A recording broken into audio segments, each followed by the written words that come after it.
in 2018, the year that we exist in right now, it's safe to say that we as a society are surrounded by technology, right? I think that's fair to say.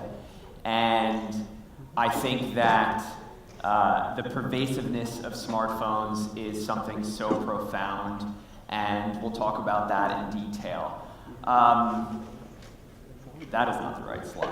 That should be back. Okay, going great so far.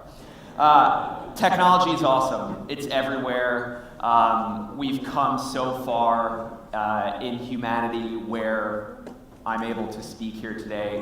Like, Tita got in touch with me over Instagram to come speak here. Technology is here to stay, and it is quite awesome. And I'm here today to talk to you about a handful of things. We'll be going through a lot.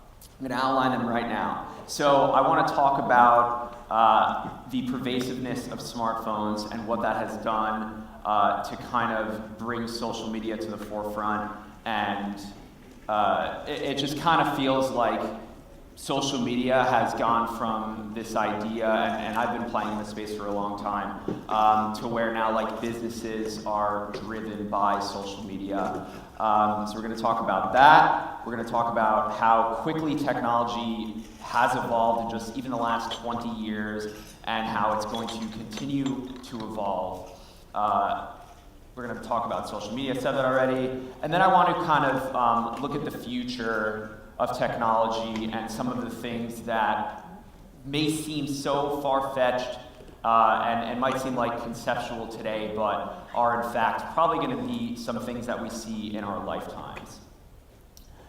And just to demonstrate how quickly technology is moving, John is a news anchor that I follow on Twitter, and he tweets some very cool things like this, where 10 years or so, the big economic crisis that hit almost around the world, I guess, in 2008. So back then in 2008, this entire list of things did not exist. And in just the last 10 years, we've gotten Uber, the iPad, Snapchat, WhatsApp. I mean, the list is kind of crazy to think about what life was like just 10 years ago, right? 10 years ago, to some of us, feels like it was yesterday. And so it gets me really excited for what's going to happen in the next 10 years. I mentioned, okay, so we're going to go like this. All right, now for who I am, I would imagine most of you don't know who I am. I think there's like one or two people that do, so that's great. My name is Sam Sheffer. I'm 28 years old. I live in New York City, and I now make YouTube videos for a living. And I just want to kind of give you some context as to why I'm up here, and why I think I'm qualified to speak on the things that I'm going to talk about. So I grew up in a house. I have one older brother and two younger brothers, and for as long as I can remember, we have been surrounded by technology. I remember playing video games from as long as I can remember. I remember being on the internet from when I was a kid, downloading music on Napster, burning CDs, being on the internet very early. I've always had this kind of fascination and obsession with technology. Thank you to my parents that, you know, they spent so much money to buy all four of us a Game Boy, all four of us, this and that. So I've been kind of gadget and tech obsessed from a very young age. And, you know, I had a MySpace page back in the day. Remember MySpace? I was on Facebook pretty early, 2006. I had my Facebook account. I got on Twitter in 2009. And I'll talk about more of this. We heard it on stage earlier, but this idea of being an early adopter, that is something that's really important to me. It's something that I pride myself in being. And then professionally, I worked at Engadget while I was in college. That is one of the, still to this day, one of the biggest technology news websites in the world. That kind of just like fueled my gadget obsession. Then in 2011, I helped launch a website called The Verge under Vox Media, and I was the only person running social media, so I wrote a lot of tweets, I wrote a lot of Facebook copy, and I made YouTube videos, I hosted shows, and I saw a lot of successes at The Verge. If you go on Verge's YouTube channel and you sort by most viewed, that is the video right there, and I am in that video. And I remember just anecdotally, we published that, and it got like 100,000 views in the first month, and I was like, dang it, it didn't go viral. And here we are, just a couple years later, it almost has 10 million views. And then after The Verge, I went to a website, I don't have a slide for this, but I joined a website called Mashable, where I led the Snapchat Discover team. So we published a daily sort of newspaper that was like 12 pieces of content that was only up for 24 hours and then got erased. That's the way kind of Snapchat Discover works. And then in July of last year, so this is 2017, I left traditional media to pursue what I like to refer to myself as an independent content creator. So I built a following for myself over the course of the 8 years that I was working in tech media between Engadget, Verge, and Mashable, and I started making YouTube videos. And I have a studio space in Tribeca in New York City that I share with a gentleman by the name of Casey Neistat, who I'm sure at least some of you have heard of or watched some of his videos. He's a good friend.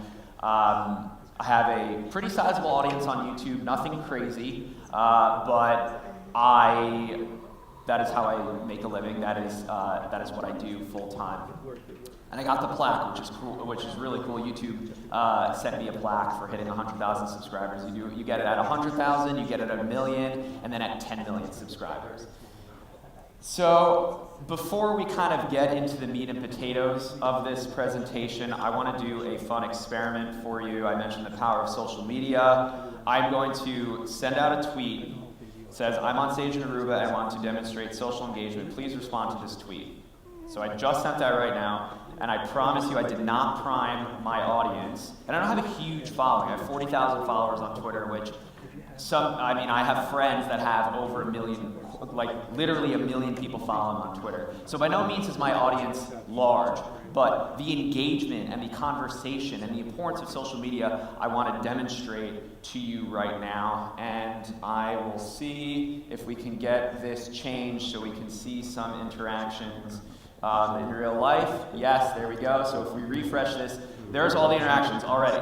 I tweeted under a minute ago, and there's people on Twitter ready to go to respond. And I bet that is going to continue throughout the presentation, and we'll check back on this. But just to demonstrate really quickly, like how powerful it is to have these broadcasting platforms that exist. Yeah, look at that. Social engagement, Sam is best. Thank you, Willie. I bet Sup Aruba, there's Marquez right there. He's one of my friends that I mentioned. He has literally millions of followers, 15 more tweets. These are going to literally roll in for the next, honestly, probably 2 days, because people see tweets at different times. So just a kind of a fun experiment to kick things off. All right, now we can go back to the presentation. Okay. So I want to explain to the audience, maybe you know this already, maybe you don't. These words were mentioned on stage already, but I just want to kind of clarify 2 kind of key concepts that underline this entire presentation. So this notion of being an early adopter, I mentioned this, it was mentioned previously. It's a pretty simple concept.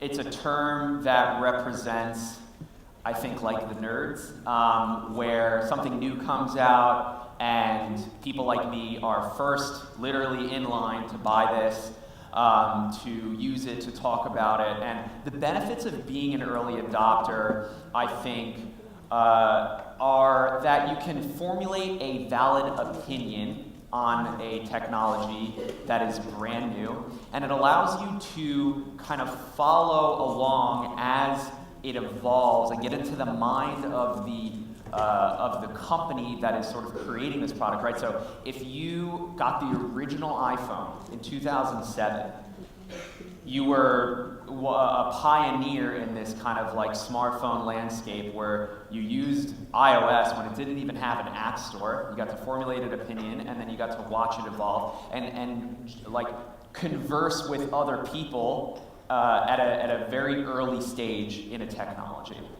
And there's plenty of examples that I can give as being an early adopter of various forms of technology. And then the other kind of key concept I want to mention is the differences, because there are differences between AR, VR, and MR.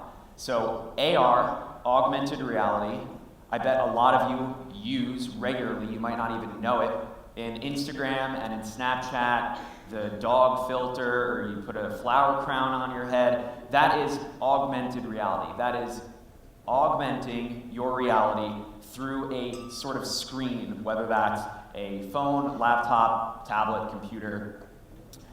VR, virtual reality, and Dan mentioned this before, is full immersion.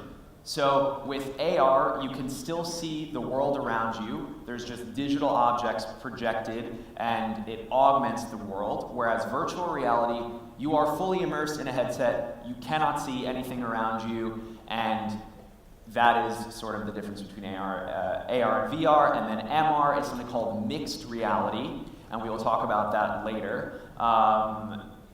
That is sort of a interesting new kind of blend between the two, and I guess I can highlight it. Now it is taking augmented reality, and those digital objects can interact with your world, and I'll have examples of this later on. All right, so let's go back in time for a second. I mentioned how fast technology is, it's evolving rapidly. So just a couple of examples. This was what a laptop looked like in just 20 years ago. And I'm sure a bunch of you had one of these back in the day, and internet was much slower back then. We bought these GPS devices. Now everyone has a GPS built into their phones. This is what phones looked like for 10 years. And we used to consume media and music on these physical objects. We went from records to tape players to CDs. But then very, very quickly, it seemed like, we went from a device like this, and just to get technical for a second, this probably had something like 120 megabytes of data, which is 30 or 50 songs. And then in 2001, Apple changed the game, and I actually have my original iPod from back in the day right here. It functions, it turns on with FireWire. We got the iPod, and truly revolutionized the way we consume music on the go. Because before, we had physical media, and then all of a sudden, we had these digital music players that were in our pockets.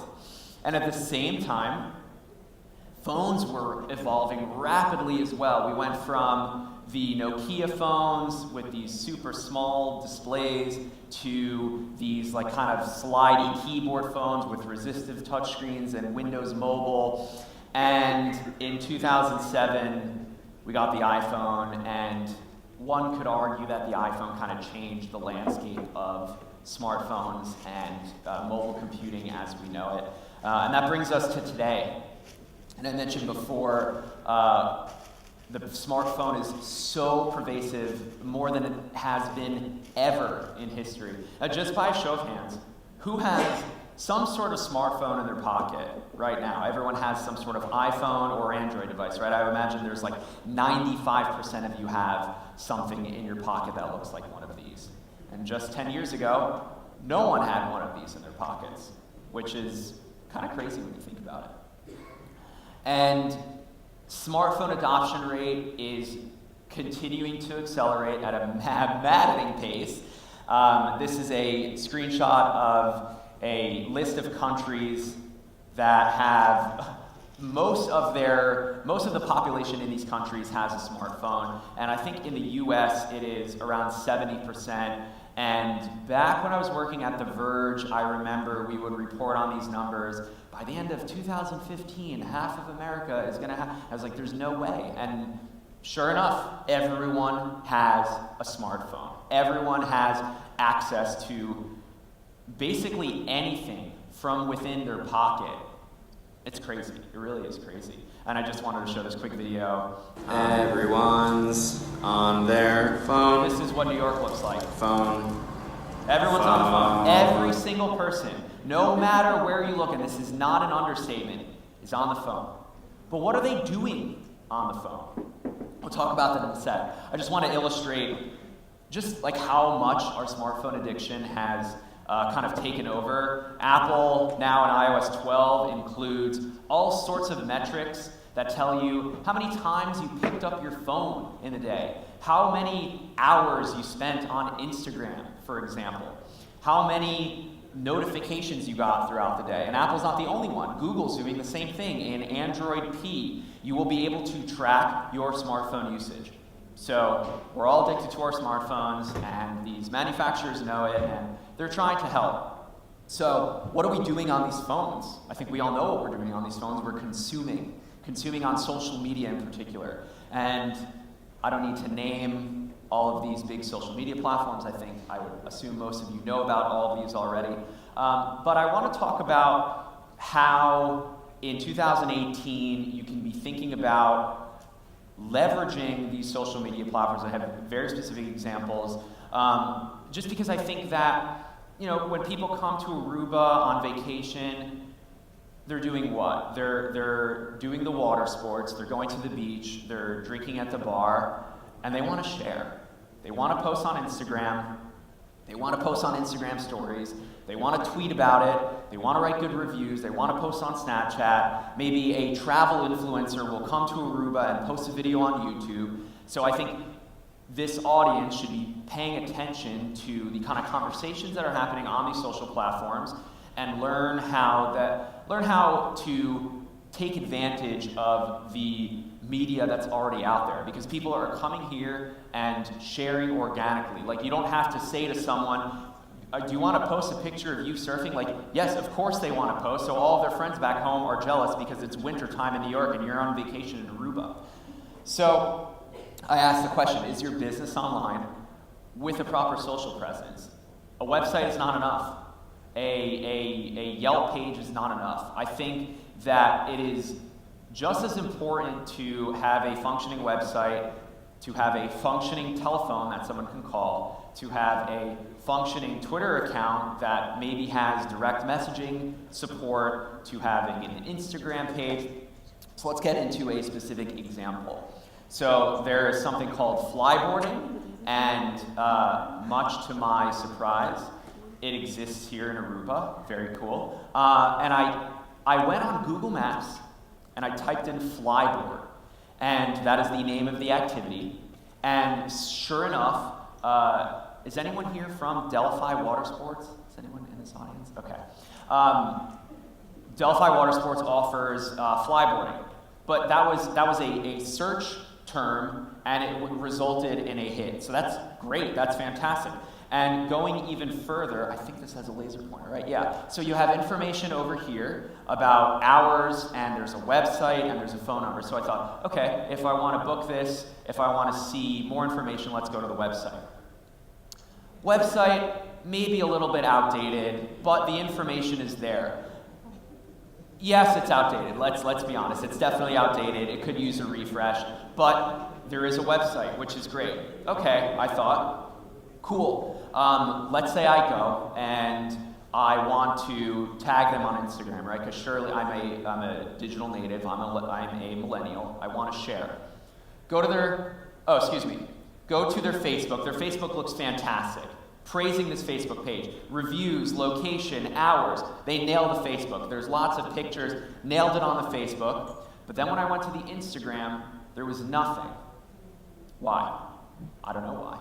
But what I will say is that Instagram has kind of taken the spotlight back in social media in 2018. When I was working at The Verge, running all of these accounts, I remember, this is before Instagram had stories.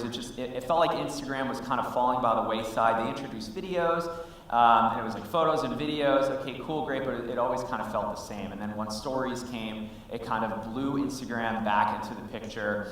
There's 1 billion Instagram users a month. There's almost 2 billion Facebook users a month. There's almost 2 billion YouTube users a month, and there's something like 300 million Twitter users a month. Again, going back, everyone's always on their phones. They're consuming content. They're on social media. So I think it's important for you as a business to be present on all social media platforms. And I'm not saying hire someone to run Facebook, hire someone to run Instagram. When I was at The Verge, I did them all. It's not impossible. There just needs to be some sort of consistency where on Facebook, the page looks great, it's updated all the time. But this is 2018, you gotta have Instagram. And even going one step further, I was like, I bet there's people that go to this place and tag them. Sure enough, these people are tagging Delphi Water Sports, but Delphi Water Sports doesn't have any content on Instagram. I want to talk about this notion of engagement, and we'll go back to the Twitter thing in a second, but it's fairly easy and it's low cost for any sort of business to be on these social platforms and interacting and engaging with the people that are already talking about them. Because what Daniel said before, the audience, the customers, are what defines the business. You can put on your website whatever you want, but if there's negative sentiment on Twitter, it's bad for business.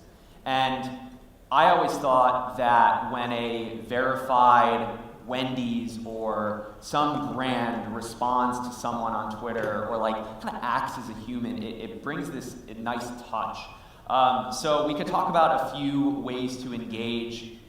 I mean, these things are fairly straightforward, but on Instagram, you can, there's a location, right? So if you're in a story, you post, if someone comes to Aruba and goes to a specific restaurant, you can go in and see who's tagging the restaurant, and then maybe repost that on your story.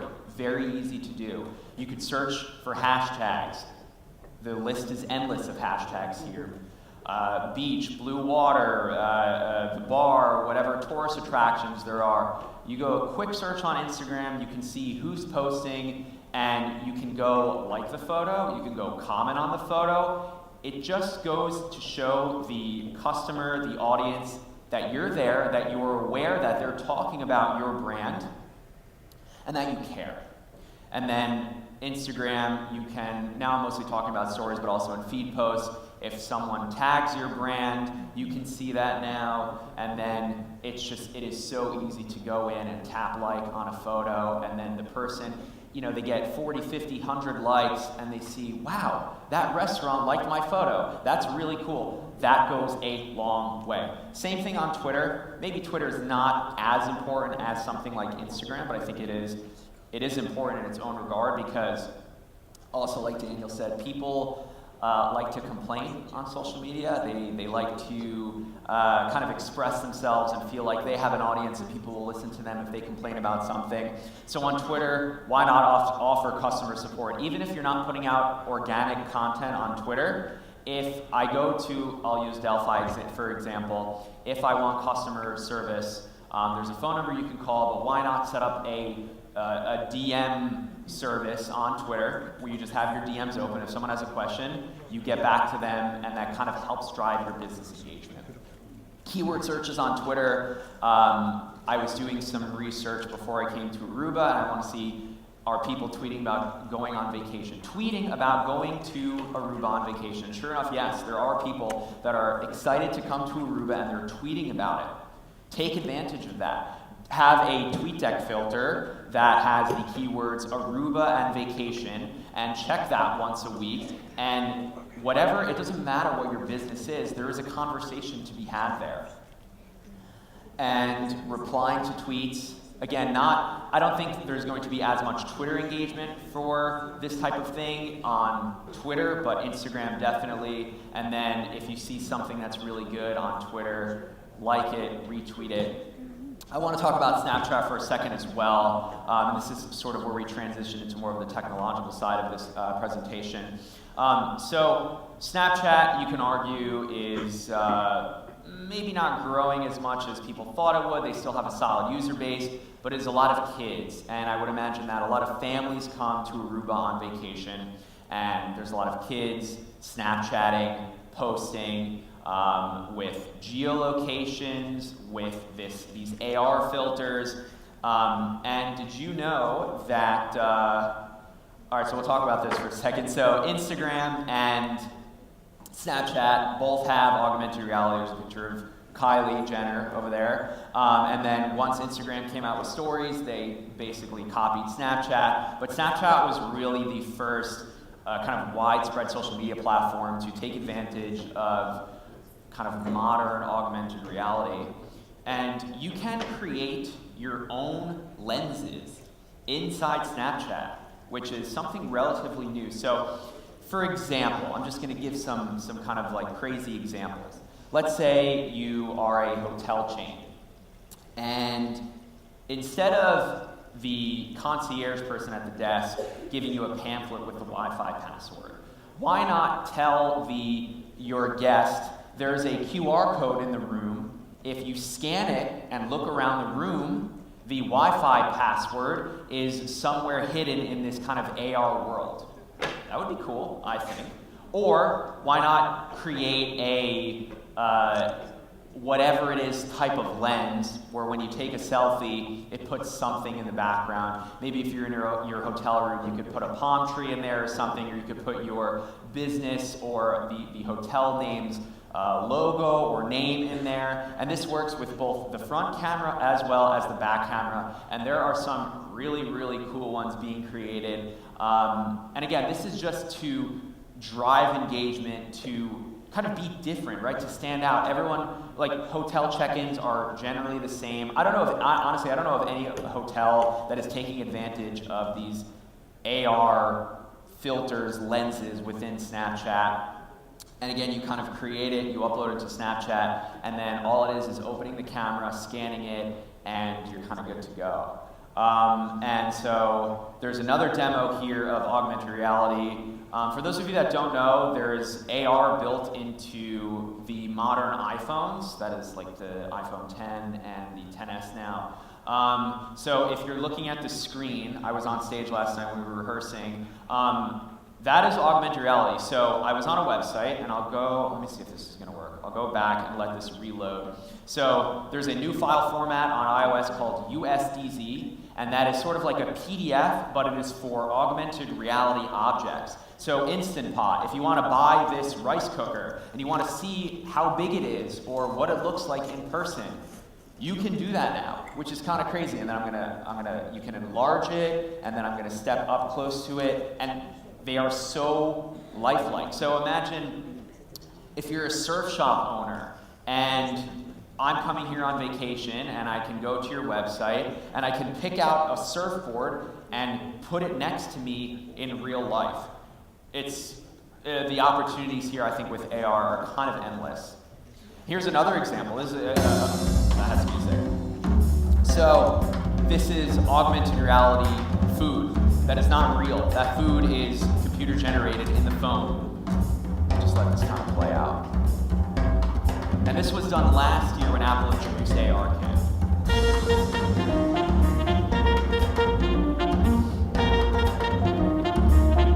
Looks real, looks good.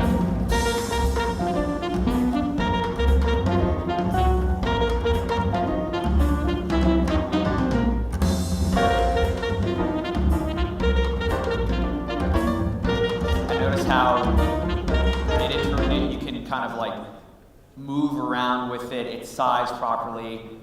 So wide open opportunity for Aruba here. Are there any restaurants right now that exist that I can go in there, use my phone or an iPad, and see the menu, see the food before I eat it? I don't know.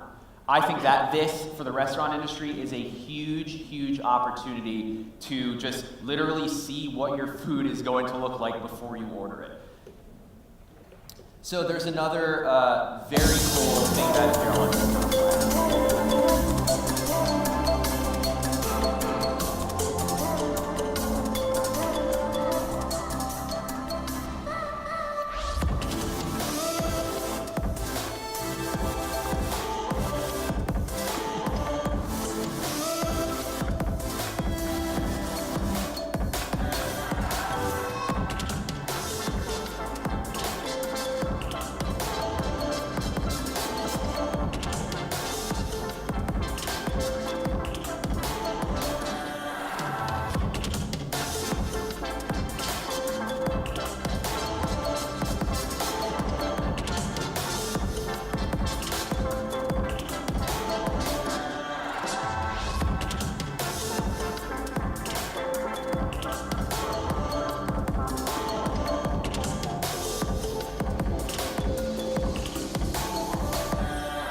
So we talked about AR, we talked about VR, we talked about these sort of new technologies that can enable new experiences. There's a company called Ballast VR. They created a waterproof VR headset that you wear on a water slide to fully immerse you in another world, and that, yes, looks like a recipe for motion sickness, but I think that's pretty cool. And there are water parks in Aruba. I did see that there are water parks in Aruba, but no one is offering this kind of transformational experience where you are doing something in the physical world, but you are also totally immersed in a digital world and combine the two. So there's only one of these that exists. It's at a water park in Europe, and they want to take this even further, and they want to put you in some sort of like tank where the current in the tank keeps you floating, and then you're wearing the headset. So instead of like being on a water slide, you were just kind of suspended in the air. So I think that, also talk about what Daniel said, there is a huge future, I think, for virtual reality as well as augmented reality. And I just want to highlight something that I am truly fascinated by. Maybe ties into tourism in 20 years, but jetpacks exist. There's a gentleman called Richard Browning who created a functioning jetpack, and I just want to be clear, this is not science fiction. This is something that exists today, right now.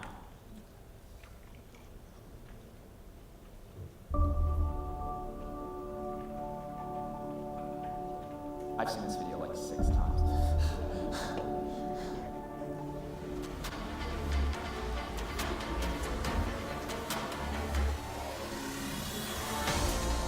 We're here in Laguna Park in Reading to witness an official Guinness World Records attempt for the fastest speed in a body-controlled jet engine power suit. It's insane. Really excited to be here, having an opportunity to set a record in this new realm of human flight. It's about 45 kilos. As the engine starts spooling up, you can sense the energy, and then the moment the ground leaves your feet and you're actually in the air, it's a pleasure and a joy. The idea is that Richard Browning will fly between 2 buoys and hopefully set a brand new Guinness World Records title. It's all in aid of Guinness World Records Day. To set the record, he had to beat a minimum of 30 miles per hour. He got 32.02 miles per hour. Congratulations. Thank you very much. Fantastic thing to watch. Every time you take this equipment out, you never really know how it's going to work out. I'm just delighted we got 3 really solid runs in. We took a little bit of a swim, but that just proves we're trying to push boundaries. I think we're just at the beginning of this technology journey. The next big frontier is about adding wings to the suit. That'll allow us, in theory, to be able to fly further and faster and higher, and also use a lot less fuel, so hence go a lot further. I'm delighted that we've set the record, but I have no doubt that this is just the beginning. I think we can go on and smash it. And that didn't exist when I was a kid, and it exists today. And just, if you're curious, it costs $440,000. By no means is it cheap. And what you get when you spend $500,000 is 2 days of lessons with Richard himself, and they customize the suit for your body, and then you can literally fly. It's just so cool. I'm so enamored by this technology, and it is real. There are people out there that are quite literally flying today, and it's awesome. So let's, can we check back on Twitter? All right, so we're gonna see and again, it's been 15, 20 minutes. My audience is kind of nuts, but just to see, so you want to swipe all the way over, yeah. And then we'll scroll up. And if we refresh, yeah. 18 minutes ago, yeah, 20 seconds ago, 54 seconds ago. It's kind of insane, the kind of chatter, just how many people, like to emphasize again how we are so addicted to the smartphones, and what are we doing on the smartphones? We're hanging out on social media, we're consuming, we're sharing, we're having conversations. I'm absolutely Lima, Peru, wishing to be in Aruba. Yeah, I love my audience. There's a lot of really cool people out there. Sup, Sam? Yeah, so this will 100% continue again throughout the day. So again, just demonstrating the power and how pervasive these kind of social platforms are. We can go back to the slides. Thanks, Mike. All right. Now I brought a couple pieces of hardware with me today. Now these are gadgets that I personally use in my daily life. I've made videos with or about all of these things, and this is just to kind of share the things that I care about and the things that make my life easier, and frankly, these things are just awesome. So, AirPods, have these hit Aruba yet? Does anyone here have AirPods? There's one, I see one hand. So again, technology is moving so fast. We've all had headphones with wires, and there's just been, there are definitely Bluetooth headphones out there that exist, but there was really nothing before the AirPods that were singular, totally, truly wireless headphones. And if you have an iOS device, you just put these in your ear, it automatically connects to your phone, as in, you don't have to go into Bluetooth, you don't have to type in that parent code, you don't have to wait for it to connect. You put these in your ear, and it's as if you plugged in a wire into your phone. Now, I've had these for now what will be 2 years in December since they've came out. They come with me everywhere. And it's crazy because they didn't exist 2 years ago. And now this is something, I have phone, wallet, keys, AirPods, everywhere, comes with me. The charge is great on them, they last a while, they're pretty small, and then there's already rumors, of course, of Apple developing new ones as it goes. But AirPods, if you use an iPhone, cannot recommend these enough. And then I will talk about this stabilizer that I have. Again, technology moving so fast. The DJI Osmo didn't exist when the iPhone first came out. Recording video on a phone. These things have pretty good sensors. You can record 4K 60 on a phone. Granted, yes, it's not a cinema camera, but these things do a very good job. But what they don't do a good job at is stabilizing your footage. You can buy something like this. This is the original version. They came out with a new one. It's much cheaper. And this gives you super stable footage. So easy to do. You put your phone in, grab it, and you can go. And then you can kind of adjust if you need to. This thing makes takes filmmaking to the next level. Again, didn't exist just a few years ago. And then I have probably the piece of technology that has affected my life in the best way possible. This is an electric skateboard. It's called a boosted board. This one in particular is called the Boosted Mini. I think this is my 6th boosted board. They didn't break. I literally have 6 boosted boards now. And I ride it everywhere I go. So when I leave the house, AirPods, phone, wallet, keys, boosted board under my feet. I haven't bought a subway card in probably 2 years.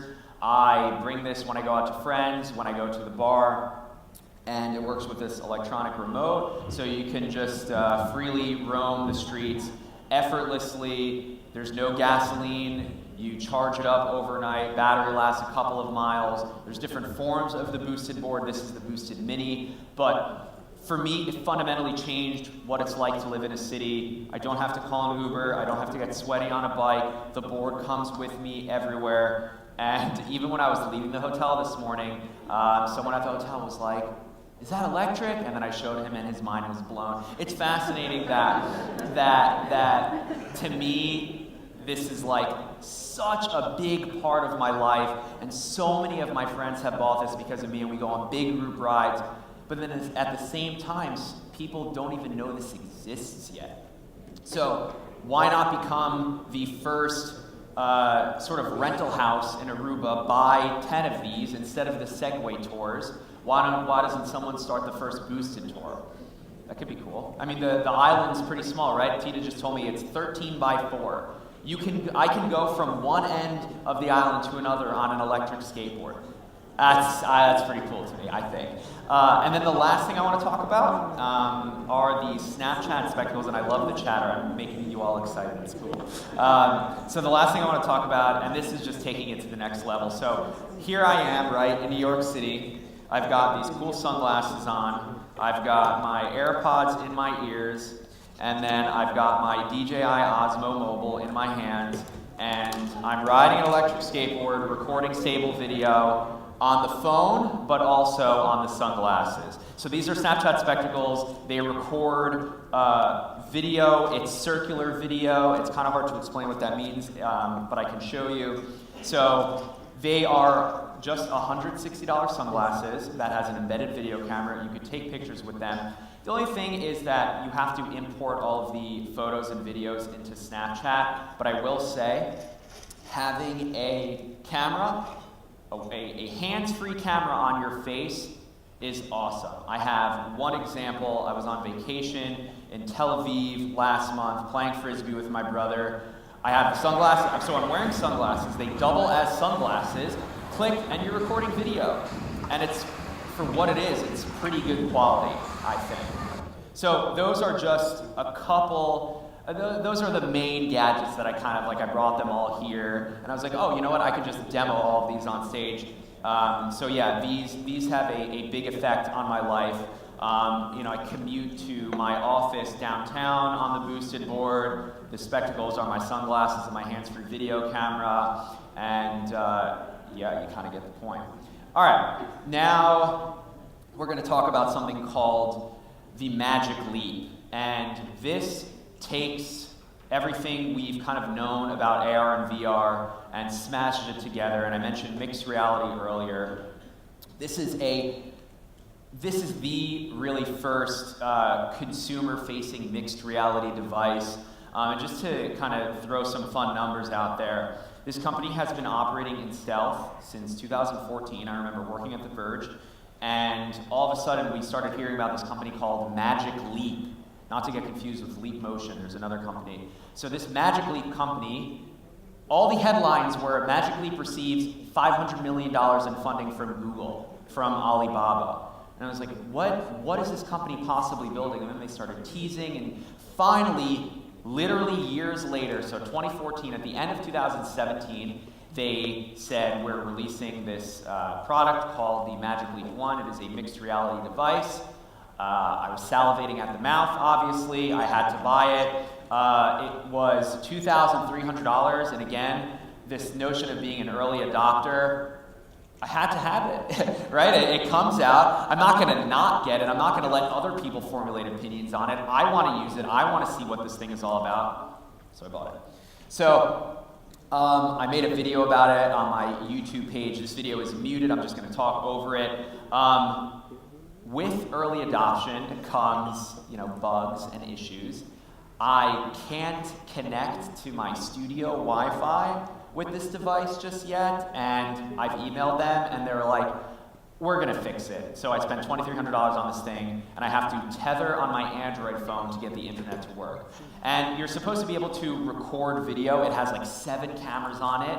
You're supposed to be able to record video with this device so you can see what kind of like I see with my eyes, and then also the kind of mixed reality layer. So this whole video is just me talking and telling you about it, but I'll explain what Magic Leap is. So this company has developed something that hadn't existed before. They've mimicked the analog light field. They've created digital light field chips, and those are embedded. That's kind of like why that headset looks like that. You can see out of that. Like if I was wearing it right now, I'd still be able to see you. But the fascinating thing is that it puts an operating system just in your field of view, and it's like Google Glass. It's like Google Glass. It's like Microsoft HoloLens, but the eye tracking and the basically everything about this is better than anything I've seen before. So the device you wear on your head, there's a wire that runs down, you're tethered to a machine, so it's not truly wireless just yet, and then there is a hand controller. And this is me using the app. The possibilities with this are truly endless, because I think this is the era of computing that we are about to enter into, and I'll talk about this more in a second. I just want to show you an example of what this looks like, what Magic Leap looks like. So this is a video that someone recorded. This is the NBA app, and you can move around the screens in space. So when you're wearing this headset, there is an operating system. There is a screen in your field of view. Playing for Larry Shyatt. That was just and you can move around, you can kind of go under it, you can go behind it, and again, this idea of mixed reality this is really one of the first companies that's taking advantage of these objects and being able to interact with them in real time. So I want to talk about what's coming in the future. I think that, and I think Daniel also said this, he was like, I'm bored of the iPhone. And frankly, I am too. We're 10 years into the iPhone, which you can look at it as really short or a really long time. But I think we're about to venture into the next era of computing, which is called spatial computing. So throughout history, going back to that 1997 laptop and those phones, screens, this is a screen, this is a screen, that's a screen. We all have screens in our hands, in our pockets. And I think, and I hope I'm right about this, that the future of computing, I think I'm right about this, is going to take your screens and kind of put them everywhere. So the idea of having a phone in your pocket might not exist in 10 years, where instead you put on a headset and your entire world then becomes the operating system, which will enable new types of interactions, certainly new types of interfaces, because before we had the iPhone, we had all types of different methods of inputs. Now everything is just a glass slab, the entire screen is a touch screen, and while that's pretty good, I think we could do so much better. So we're probably familiar with Iron Man and Jarvis, you know, typing away, dragging things like this. This is coming. And I truly don't think it's a matter of if, it's a matter of when. And there are rumors now that Apple, little known Apple, is going to do some sort of augmented reality headset in just a few years. So my friend, actually, Mark Gurman, is a reporter at Bloomberg, and at the end of 2017, this report came out. Apple's ramping up to work on an AR headset to succeed the iPhone. So the iPhone has made Apple tens of billions of dollars, but they need to continue innovating and evolving. And Apple's not the only one, and they won't be the first to market with an AR headset. The Samsung has Gear VR, Microsoft HoloLens, Google did Glass, the Magic Leap exists. But as we know, Apple tends to kind of wait for a certain time where they think it's the right time. They've kind of perfected and waited for the technology to mature. And I think Apple's going to do this. And I think it's going to change kind of, I don't want to say change everything as we know it, because that's a little ridiculous to say, but the same way the iPhone came out, and even before the iPhone came out, people were like, Apple will never do a phone. Apple's a computer company. They won't make a smartphone. Sure enough, the iPhone came out in 2007, and now every smartphone looks like the iPhone and has similar input mechanisms to the iPhone. And I feel like we are at that same point where we can brush this off and pretend that it's not going to happen.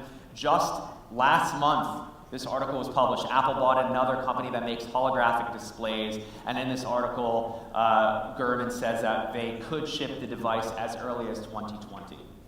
I don't know what it's going to look like. I don't know what operating system it's going to run on. What I do know is that this thing is probably coming and can have just as great of an effect as the iPhone did on technology and change the way we interact with computers. So I want to talk about the future of transportation as well, because I think that is going to evolve. That is evolving rapidly right in front of our eyes. We've seen, again, like the technological advancement from smartphones and computing, going from these big clunky computers to kind of combining everything into one. Now you have your smartphone, and I think that's going to shift into spatial computing.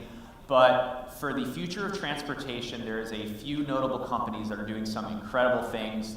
But we'll start with all of these companies, big companies, Ford, Toyota, Mercedes, Tesla, even Uber, are all pledging to do autonomous self-driving vehicles. And that is going to change a lot of the way we travel and get around, whether you're in a city or you're kind of in the middle of nowhere. Autonomy is going to make things safer and going to make things more efficient, and I think it's kind of unavoidable at this point.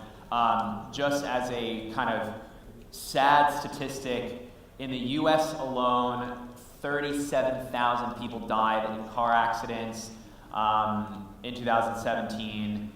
Drunk driving, distracted driving, on the phone when they're driving. All of this is going to change when these companies put out these cars. Tesla already has plenty of autonomy in the car. Ford said by 2021 they're going to be wide-scale manufacturing, producing a fully autonomous vehicle. And not fully autonomous as in like you still have the steering wheel, that you won't have any of that. So this idea of transporting in a car is going to change as well. Let's take a look at this video by Uber.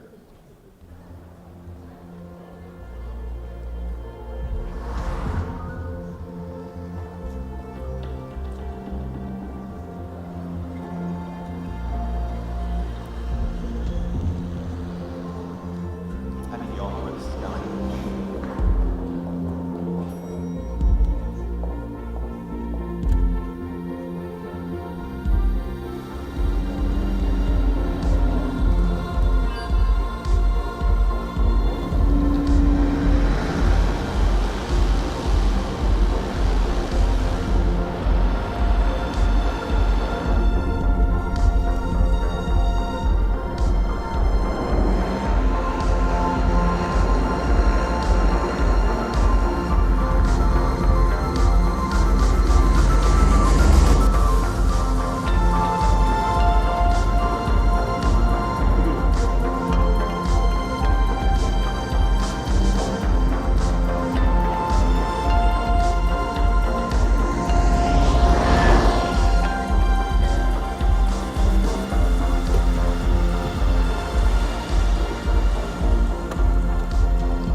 Cute little product video.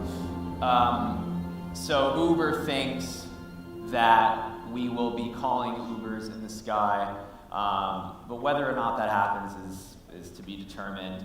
But there are big companies that are thinking about the future of transportation and mobility. So like in addition to me riding an electric skateboard, Uber's like, let's take this to 100 and you can call a flying car or sort of helicopter instead of being on the ground trapped in traffic. So besides the sky though, what about going underground?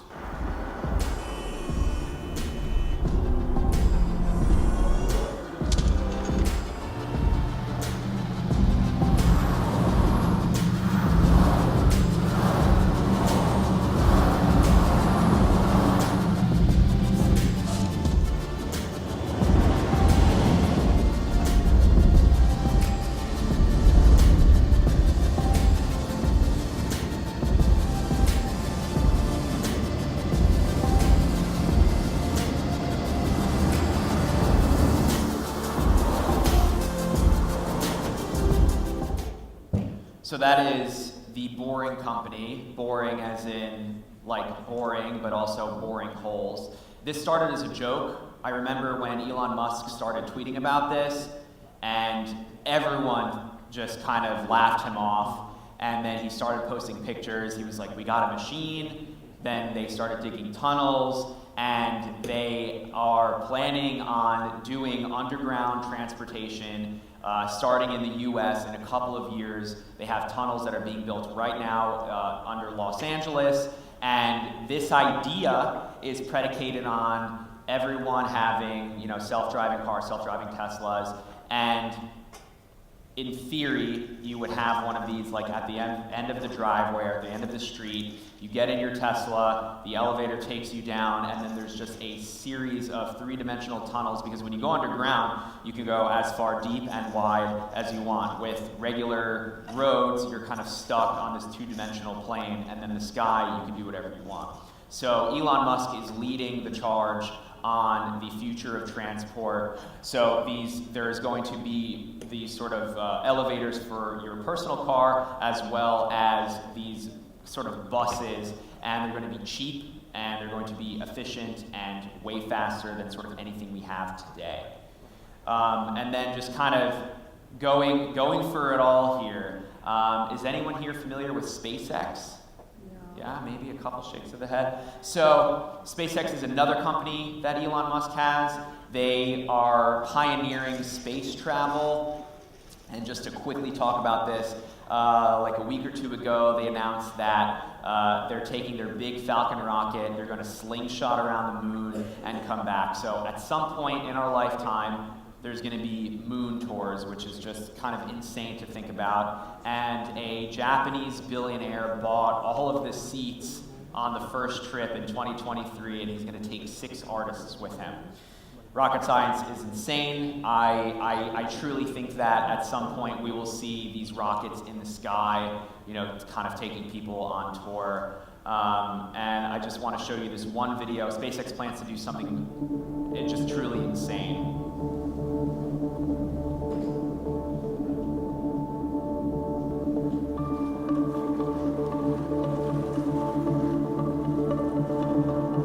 So boarding in New York City.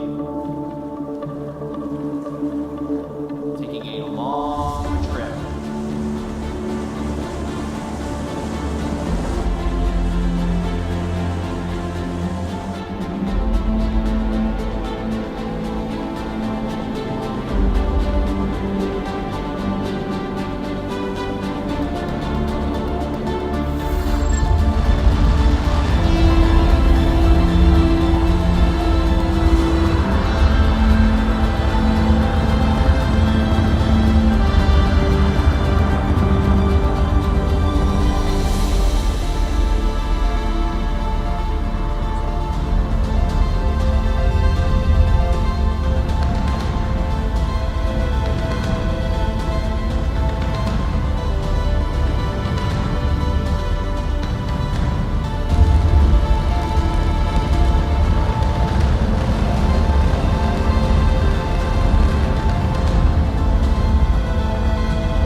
About what that will do to tourism is crazy. To go anywhere on Earth in under 30 or under 1 hour, and to go basically halfway around the globe in 30 minutes.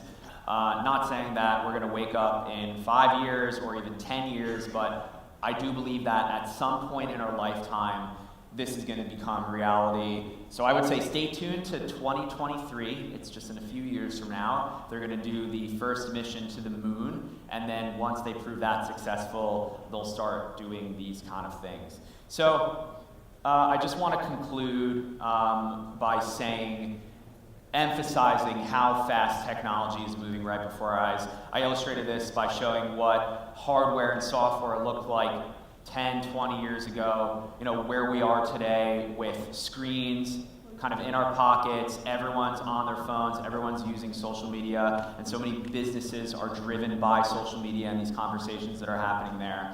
And how important it is to be involved in those conversations, and where we're kind of going, where computing as we know it could fundamentally change, probably will fundamentally change slowly. Again, those early adopters are going to be first. I will be first. Hopefully some of you will be first as well. But that is going to change slowly but surely to an era of kind of the operating system and computers everywhere.